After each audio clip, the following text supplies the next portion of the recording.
This is the Dollemore Daily, and I'm Jesse Dollemore. Stick around to the end of this video for a word from today's sponsor, Uplift Standing Desk. Great offer, great desks. Let's talk about this little press conference Donald Trump gave yesterday outside the court. This particular presser was actually in his building at 30 Wall Street. He's waving flies away from him in his own building, really weird. But what I want to talk about is the difference between Donald Trump, scripted Donald Trump, teleprompter Donald Trump, rally Donald Trump, who still can't cobble together sanity in any semblance at all. The difference between that Donald Trump and the Donald Trump that's absolutely unscripted, a Donald Trump that doesn't have as a crutch written words to lean on. He's slipping. And if you needed any more example, this press conference should serve as that. I've got like 5 or so, maybe 6 clips here, very brief. Some are like 9-10 seconds long. But it really does go to show just how in decline Donald Trump is when he doesn't have words to read on a screen. Even then, he does his little flourishes and goes off into his free association, random thoughts. But when left uncrutched, as it were, it's a nightmare. And that should concern you because he wants to be president of the United States again. And if you think just him having a random presser after a court hearing is a nightmare, imagine him being leader of the free world, being atop 1/3 of the government of the most powerful nation on the planet. And whether you like to admit it or not, we are that. We lead in many ways, economically, culturally, militarily. And to have an addled fascist at the helm is dangerous for everybody. Let's start here with his absolute fundamental misunderstanding, lack of understanding, ignorance about something very simple like a search warrant. Hear him saying that they raided my house. No one's ever seen anything like this. It was illegal. Watch this. But they're being run, and they're running all of these different cases. So ridiculous, the cases. Every one of them is ridiculous. You take a look at any one of them, and you say any one of them, it wouldn't make any difference. This is all weaponization of DOJ and FBI. They raided my house in violation of a thing called the Fourth Amendment. Not allowed to do that. They raided my house in Florida, Mar-a-Lago. No notice, no nothing. They raided it. I can't believe it. Nobody can believe it. And we'll see how that all works out in the end. But it's illegal what they're doing. It's criminal what they're doing. And it's never been done before in this country. In violation of a thing called the Fourth Amendment. Maybe you heard of it. It wasn't a violation of the Fourth Amendment. There was a search warrant issued. A judge signed off on a search warrant, absolutely legal. If you are so stupid to assert that the Department of Justice and the Federal Bureau of Investigation would raid a former president's home without a court approval, without a legally signed search warrant, in absolute alignment with the Fourth Amendment, you're not thinking clearly. No notice, no nothing. Nobody can believe it. Everyone can believe it, Donald Trump. The next one still is kind of in line with this, of his just having a fundamental ignorance or just maybe his brain is just not comprehending that you did lose your case, Donald Trump. He's saying, no. We did nothing wrong at all. 100%, and that was proven, he says. It was proven, even though he was found liable and fined and levied sanction. And then we'll get to it later, but he thinks, I think, that this is a criminal case, not civil. First, here he is saying that he was proven innocent. The other decision, it will be my honor to post, and we'll post whatever is necessary, whether it be cash or security or bonds. There's a decision we appreciate and respect the appellate division very much.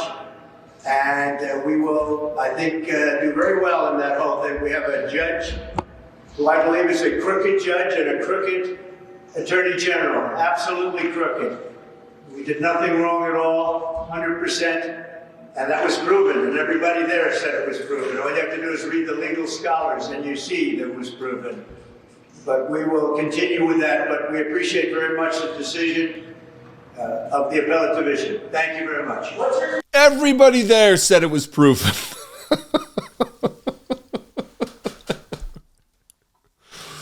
And then, well, we'll just get to this one. This is a real quick one, where he says, listen, when I get back into office, when I'm president again, we're going to bring crime back to law and order.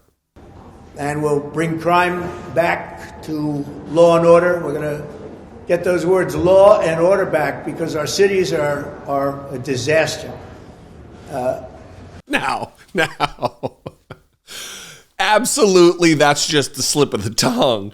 But, you know, there is something to be said for when one slip of the tongue is fine, but when you have 5 or 6 or 8 or 10 in the span of a 20-minute press conference, about 12 of which he spoke, his lawyer spoke for the other side of it, it spells a problem. And it also, maybe it's a Freudian slip that Donald Trump, he's going to bring crime back to law and order.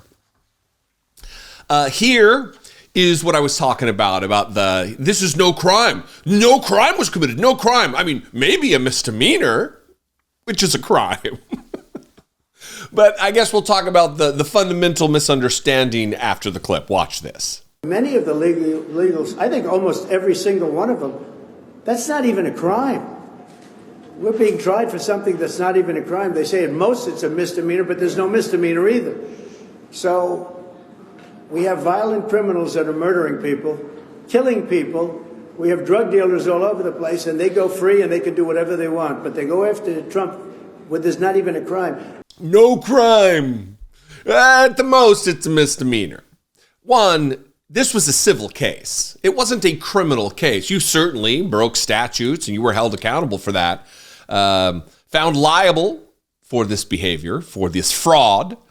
But no one's talking about misdemeanors and felonies, and because this is civil.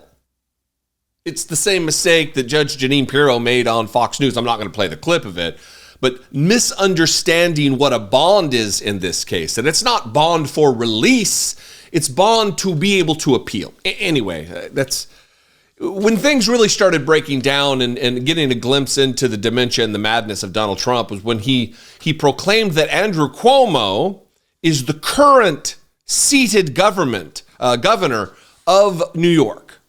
The current governor. When Tish James went after the current governor, Andrew Cuomo. It's a detachment from reality. Watch this moment. Trump, we will stop him. Vicious. I said, boy, that's a bad one. Then I looked, she got elected. But then she tried to do it with the governor, and it didn't work. She went after the current governor, who's much more talented than she is.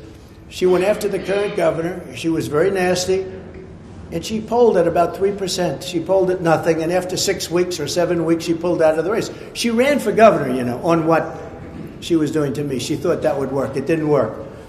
And we all know that Andrew Cuomo is most certainly not the current sitting governor of the state of New York. Kathy Hochul, Donald Trump, just so you know.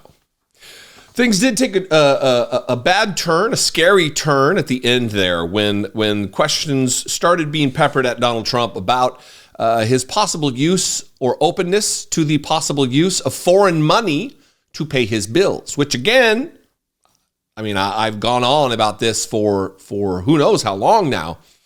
This is a national security risk for Donald Trump to even bandy about with an idea that foreign money is okay, and then he would be beholden to foreign sources of income, of revenue, of dollars to extricate him from his problems. That is a national security nightmare waiting to happen, and it's crickets from the Republican Party. Absolute crickets. Watch this moment.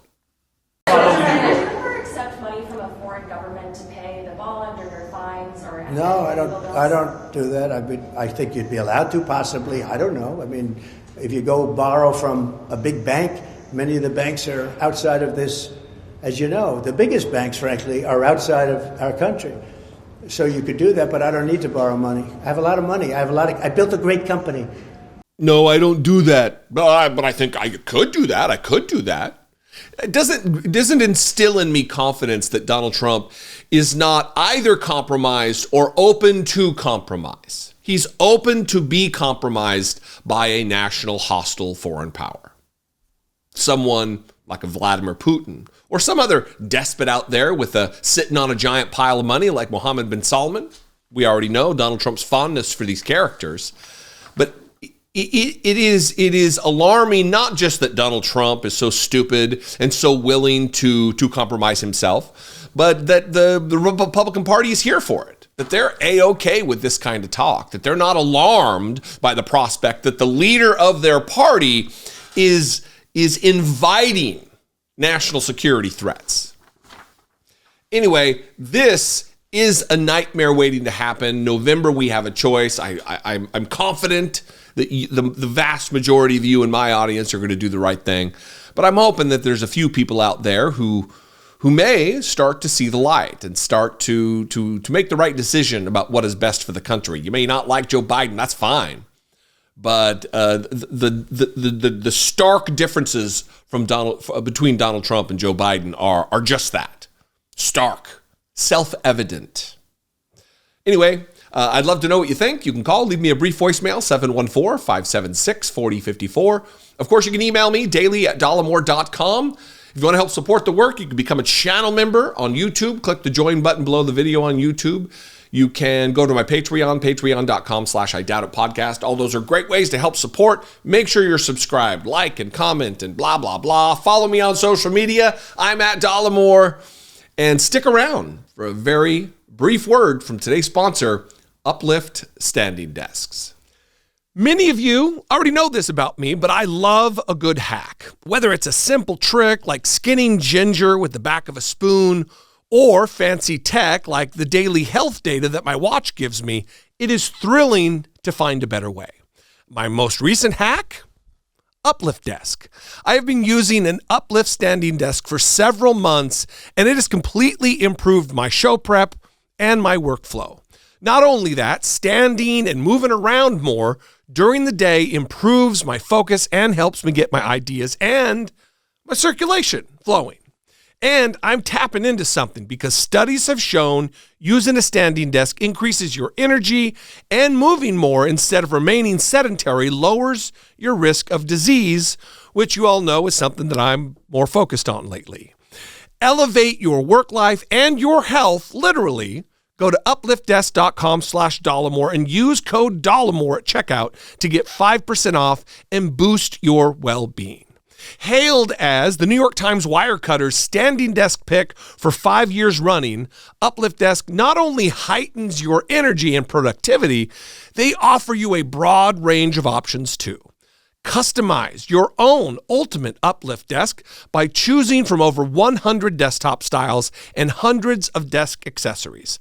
On top of that, Uplift Desk offers free shipping, free returns with free return shipping, and 15 years of warranty.